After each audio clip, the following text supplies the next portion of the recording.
Gente, tudo bem? Então, bom dia, eu tô aqui de noite, não tá de dia, tá de noite. Eu tava na estrada, então não consegui gravar de manhã. E aí queria continuar falando com vocês sobre essas pequenas questões que eu levantei nos últimos dias, nos últimos 2 dias, no vídeo sobre mudança e felicidade, a pergunta que eu fiz e o retorno que as pessoas deram, que foi muito legal.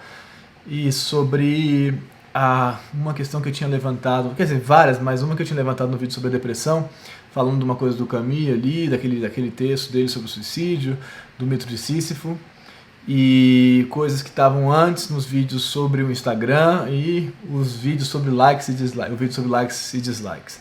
Então é muita coisa, eu tô aqui animado porque eu quero começar uma espécie de tentar fazer isso em dose diária, não sei se eu vou conseguir, mas uma espécie de processo continuado de juntar um vídeo no outro, tentar fazer uma espécie de série, assim, não sei se uma série de verdade, mas uma coisa que esteja continuando, porque são várias questões que estão na filosofia, questões que estão na filosofia ou na psicologia, ou na psicanálise, ou sei lá, ou coisas que eu tenho pensado, que tem a ver com o curso de autoescrita, bastante, na verdade, e tem a ver com essa interlocução aqui, mas que são questões mais difíceis de elaborar, mais complexas e que não dá muito tempo aqui exatamente.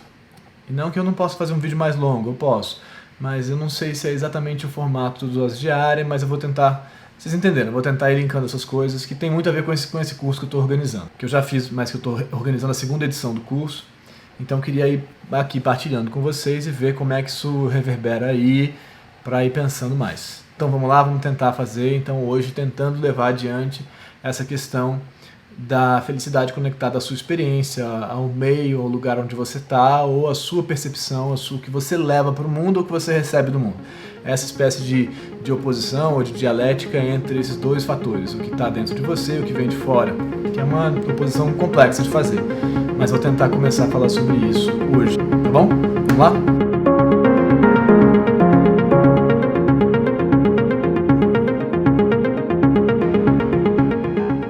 Bom, primeira coisa que eu vou dizer sobre isso é a seguinte: várias vezes me pedem pra falar sobre livros aqui, né? Que livro você lê e tal, me pedem pra mostrar a minha estante de livros e coisas. E eu resisto um pouco a isso porque, de fato, eu não acho que a percepção da vida, o entendimento da vida, a experiência da vida esteja conectada às suas leituras. É claro que eu acho que está conectado às suas leituras, está conectado ao que você viu como filme, às músicas que você ouve, às conversas que você tem. Mas eu resisto um pouco a essa noção de que o saber, de que essa espécie de acúmulo de conhecimento vai gerar um encontro com uma suposta verdade ou um suposto esclarecimento a respeito do sentido da vida ou dos sentidos da vida. Então eu resisto um pouco a isso. Mas então hoje eu queria falar que nesses próximos tempos, eu estou lendo um livro aqui, aqui esse livro aqui, ó, ver se dá para ver. Dá? Que é do Foucault, Michel Foucault, A Hermenêutica do Sujeito. A Hermenêutica do Sujeito. Então, isso que eu vou falar hoje tem alguns conceitos que estão nesse livro aqui. E então, quem quiser pagar a fortuna de R$80 aqui por esse livro, ou achar os textos e tal, mas eu vou falando um pouco sobre o livro. Eu já tinha lidado com ele meio na época da faculdade, mas agora é uma leitura mais, sei lá, é diferente ler agora, né? Então, são aulas dele, então é fácil de ler, não é para quem fala, cara, não vou ler filosofia, é fácil de ler, ele não está querendo complicar, ele está querendo se explicar o que ele está pensando. E ele está articulando, então, por isso eu estou falando dele, desse texto, ele está articulando nesse livro um conceito que é um pouco perdido na filosofia, na história da filosofia, que tem a ver com um vídeo que eu fiz lá atrás, que chama O Porquê Disso Tudo, acho que é o Dose Diária de número 30 ou 31, que é qual o sentido disso tudo. Eu posso botar o card aqui, me resisto um pouco a isso, mas vou botar então o card aqui desse vídeo, que tem a ver com esse livro que é Exercícios Espirituais e Filosofia Antiga. Exercícios Espirituais e Filosofia Antiga. Se você quiser, olha lá esse vídeo, tá lá. Mas esse conceito que o Foucault está elaborando neste livro é o conceito do cuidado de si. Conceito do cuidado de si, que é um conceito que foi a princípio elaborado pelo Sócrates lá na Grécia, lá atrás, e que foi caminhando na filosofia e na espiritualidade, na religião, por alguns séculos, até ir desaparecendo ou perdendo espaço, e ganhando, quer dizer, à medida que a ideia de conhecimento e de saber positivo, no sentido de conhecimento, de técnica, de saber e tal, foi ficando mais presente até chegar ao cartesiano lá, penso, logo existo. que é o clássico que todo mundo conhece, e que é conectar a certeza da existência ou a importância da existência a um discurso racional. Então Foucault vai falar sobre tudo isso, é uma parada muito grande para enfrentar, mas isso tem a ver com essa ideia, o que eu quero dizer tem a ver com essa ideia do cuidado de si, que se articula muito com esses conceitos que eu estava levantando ontem, que são de como que você processa as suas experiências de felicidade. E o que o Sócrates está colocando lá, e que Foucault vai desenvolver aqui como pensamento, a ideia do cuidado de si, tem a ver com muitas coisas. Então, é por isso que eu quero falar sobre isso, tem a ver com muitas coisas, não exatamente só com o que você vive, mas com o que você pensa sobre o que você vive, como você se observa, como você pode usar esse pensamento sobre a sua própria vida para viver de maneira diferente. Então, ele tem um procedimento ético nesse sentido, ele tem um procedimento de tentativa de mudança de atuação no mundo, ele tem um procedimento de relação corpórea, relação com o corpo, relação com o prazer, relação com o entendimento do próprio corpo, com a ideia de meditação, concretamente. Ele tem, então, é muito louco, porque é um momento da filosofia que a noção de meditação está conectada à noção de pensamento, que isso vai aos poucos se perdendo quando a filosofia vai virando uma coisa de pensamento mesmo, assim, de lógica, de formalidade e tal. Então, estou falando tudo isso para dizer que eu acho que as nossas respostas são uma articulação, talvez. O duro da vida é que a gente não encontra uma resposta, né? A gente fala, então é isso aqui. Não, a resposta para a felicidade é essa. Seria maravilhoso se fosse isso, mas não é. Mas eu acho que as nossas respostas estão, talvez, as melhores respostas, ou respostas mais razoáveis, ou caminhos possíveis, para dizer a resposta sobre o sentido e a felicidade, estão numa espécie de articulação entre o pensamento e a experiência, e a corporeidade, e o prazer, e a sensação, e o pensamento, e isso não para de rodar. Isso não para de fazer uma espécie de, sei lá, caracol, de coisa, de circularidade, de redemoinho, de... Qual que é o formato? Uma coisa que se movimenta, e à medida que se movimenta, se reorganiza. Então a sua percepção de si mesmo, ela vai se movimentando e ela vai se reorganizando, você vai percebendo um outro sujeito, e à medida que você vai percebendo um outro sujeito, você vai se transformando num outro sujeito, e vai reorganizando a sua maneira de estar no mundo, e vai estando de uma outra maneira, e assim segue. Então, nesse sentido, realmente, algumas das respostas sobre a minha pergunta de ontem, sobre a sua felicidade está dentro da gente ou está fora da gente, várias dessas respostas estão dizendo, eu acho que tem uma articulação entre esses dois lugares. Eu acho que tem, sim, que o mundo, as experiências que vêm importam. Mas eu acho que a maneira como a gente enfrenta ou processa essas experiências também importam. E eu acho que essa resposta, essa noção desse caminho do meio é muito razoável.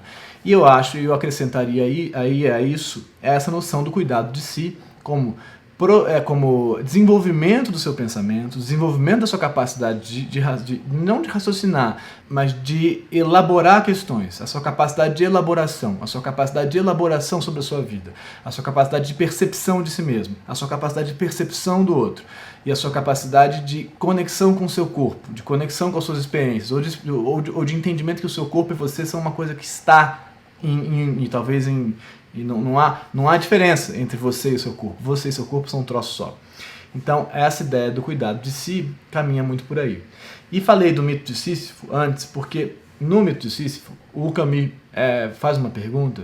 Eu realmente aconselho esse livro porque ele é um livro de muita vontade de diálogo. Assim. Ele escreve o mito de Sísifo querendo fazer viável o pensamento filosófico dele. O Camus, ele vai articular a noção de absurdo de sentido, o absurdo da vida está em buscar sentido para ela não tem sentido, mas ao mesmo tempo ele defende a vida em detrimento da não vida, ele acha que a gente deve continuar vivendo, porque mesmo que a gente não possa valorar as experiências e dizer qual tem sentido e qual não tem, porque ele desconstrói isso com relativismo, uma certa relativização da experiência, ele diz que a experiência vale a pena, o fato de se ter experiência vale a pena, sempre vale a pena.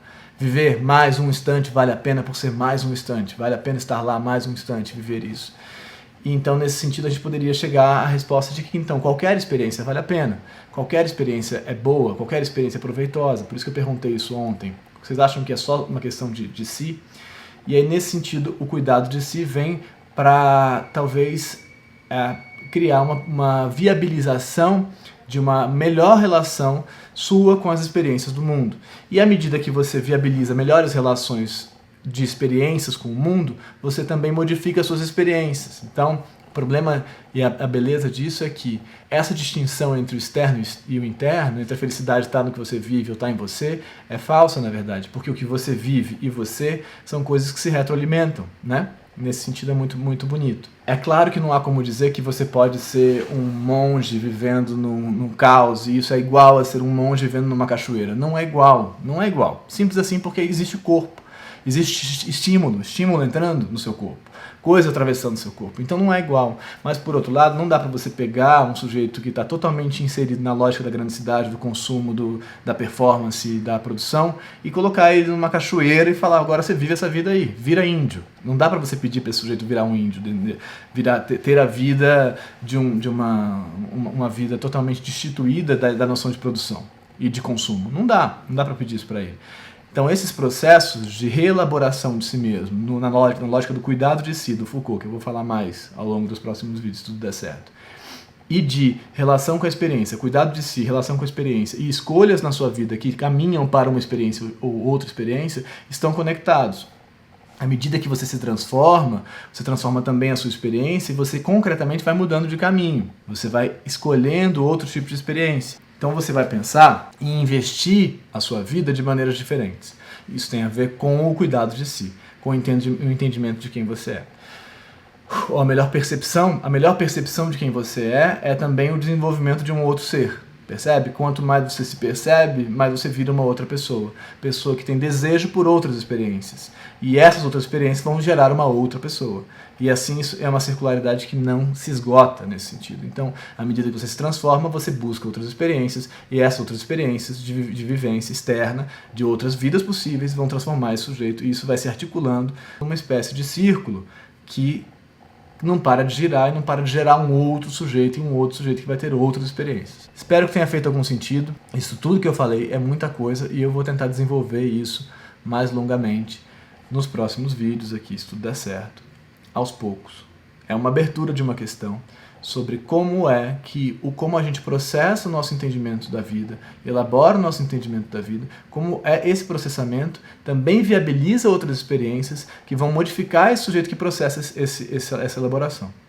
E isso caminha sem parar, mas não para um fim, não para o fim do sujeito evoluído e iluminado, mas para produções de novos sujeitos a cada volta desse como é que chama isso aqui? Uma espécie de... tem um nome essa figura aqui. Então, isso não caminha para a realização, para a construção de um sujeito ideal. Isso caminha para a produção de novos sujeitos a cada volta dessa espécie de circularidade, que é uma circularidade que não volta para o mesmo ponto, que volta para um ponto um pouco distinto. À medida que você lê uma coisa nova, você pensa uma coisa nova, você olha de maneira nova para o mundo te responde uma coisa nova porque você olhou para ele de uma maneira nova, e você então vai desejar um outro mundo, vai desejar um mundo de uma outra forma, vai produzir um outro sentido sobre aquele mundo, o que vai te fazer ter outras escolhas sobre aquele mundo. Então, à medida que você produz novos sentidos, você faz outras escolhas, tem novas experiências, produz novos sentidos. Bom, espero que tenha dado para entender, eu vou continuar isso aos poucos, mas estamos aqui afinal falando de felicidade. Como é que faz para ser feliz? Essa pergunta, como é que faz para ser feliz? Tem caminhos para isso? Tem possibilidades para isso? Tem caminhos de leitura para isso? Tem caminhos de relação com obras e culturas e relações humanas? E amanhã eu vou tentar falar sobre a relação com o outro nesse sentido. O que ela te traz, o que não te traz. Vamos ver se vai dar certo. Obrigado, gente. Até amanhã.